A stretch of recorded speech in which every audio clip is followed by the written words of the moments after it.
राम चर्चा में है। यूं कहीं तो हर कोई इस समय राम के नाम में रमा है। हर किसी के मुख से आप प्रभु राम का नाम सुन रहे होंगे। वहीं इन लोगों के सिर्फ मुख पर ही नहीं बल्कि पूरे शरीर पर राम का नाम गुंदा है। इस चकाचौंध के बीच 100 साल पहले अपने शरीर को राम का मंदिर बना चुके रामनामी संप्रदाय की चर्चा कम हो रही है।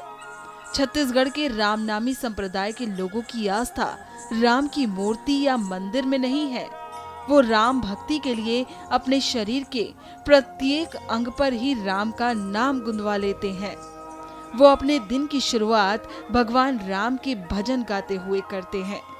कई लोग इस संप्रदाय को भक्ति आंदोलन का हिस्सा बताते हैं तो कुछ इसे सामाजिक और दलित आंदोलन से जोड़ते हैं। इस संप्रदाय के आरंभ की कहानी और इसकी परंपरा अनोखी है। राम का नाम ये हमारे रामनामी लोग, हमारे पूर्वज के लोग करीब 150 से 200 साल पहले से हमारी पूर्वज के लोग करते आ रहे हैं। इसमें अपने शरीर में राम राम का नाम लिखाकर, अपने वस्त्रों में, अपने मुकुट में, अपने मकान में, सभी जगह राम राम नाम लिखाकर राम राम का भजन करते हम आ रहे हैं। करीब 150 से 200 साल हो रहा है। वैसे बताते हैं पूर्वज के लोग, जब हमारा देश स्वतंत्र नहीं हुआ था करीब 1870 की पहले, तो उस समय जाति पाति वर्ण अवस्था हावी थे। उस समय ब्राह्मण, क्षत्रिय, वैश्य और शूद्र 4 वर्ण माने जाते थे। उसमें आज की संवैधानिक भाषा में कहा जाता SC, ST, OBC, इसको शूद्र में लिया जाता था। बाकी 3 जो वर्ण हैं उनको अलग ऊंच के माने जाते थे। तो उस समय हमारे पूर्वज के लोग जब मंदिर जा रहे थे जगन्नाथपुरी में, तो वहाँ के पंडा लोग एकाएक रोक दिए गए कि ये मुकुट पहनकर आप नहीं जा सकते, क्योंकि ताज जो है या तो भगवान पहन सकते या कोई राजा पहन सकता है, और हमारा ये भक्ति का ताज है, ये कोई राजा या कोई राजनीतिक या सामाजिक ताज नहीं है। तो हमारे लोगों को रोक दिया गया मंदिर जाने से। तो हमारे लोगों ने अपने शरीर में ही राम का नाम लिखाकर अपने शरीर को ही मंदिर बना लिया और राम राम का भजन करने लगे।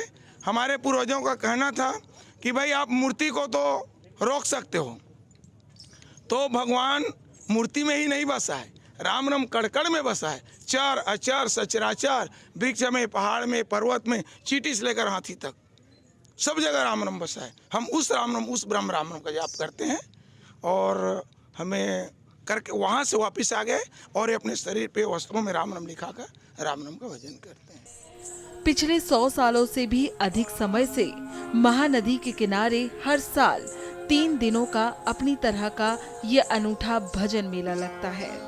इस साल इस मेले का आयोजन 21 से 23 जनवरी तक किया गया है। ये एक बार महानदी की इस पार, एक बार उस पार, इस टाइप का इसके नियम है। लेकिन कुछ अपवाद के कारण आजकल 2-3 जगह हो रहे हैं, वो अलग बात है। क्योंकि एक गांव में जैसे यहाँ भजन मेला हो रहा है, यहाँ कम से कम 10 आवेदन आएंगे भजन मांग के लिए, लेकिन हम 10 को तो एक साथ नहीं दे सकते।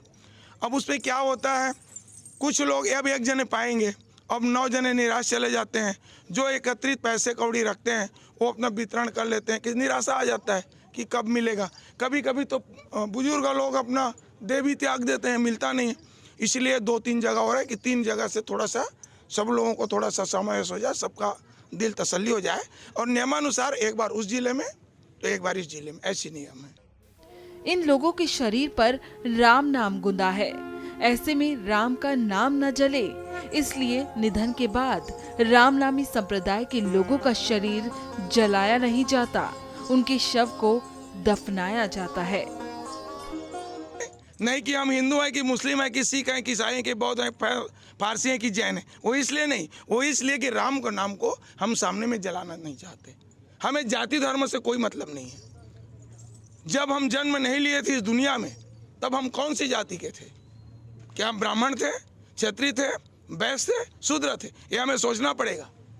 जब कोई ब्राह्मण के घर जन्म लेता है, कहता है ब्राह्मण है, हमारे सिद्धांत के अनुसार न तो कोई ब्राह्मण है, न कोई क्षत्रिय है, न कोई वैश्य है, न कोई शूद्र है, न कोई हिंदू में है, न कोई मुस्लिम है, न कोई सिख है, न कोई ईसाई है।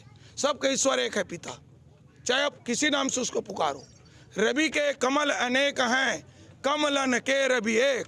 राम राम के भक्त अनेक हैं, लेकिन भक्तन के राम राम एक। चाहे आप राम कहो, श्याम कहो, अल्लाह कहो, यीशु मसीह कहो, कुछ भी कहो, हमारा मतलब है कि वो वही राम है जो घट घट वासी है। एक राम दशरथ घर डोले, एक राम घट घट में बोले, एक राम का जगत पसारा, एक राम सब जग से न्यारा। 22 जनवरी को रामलला के प्राण प्रतिष्ठा समारोह के लिए भी रामनामी संप्रदाय को न्योता आया है, लेकिन इस साल 21 से 23 जनवरी तक ये लोग भजन मेले में व्यस्त होंगे, जिसके चलते ये इस दिन यहाँ नहीं पहुँच सकेंगे। लेकिन इनका कहना है कि ये लोग बाद में भगवान राम के दर्शन करने अयोध्या जरूर जाएंगे।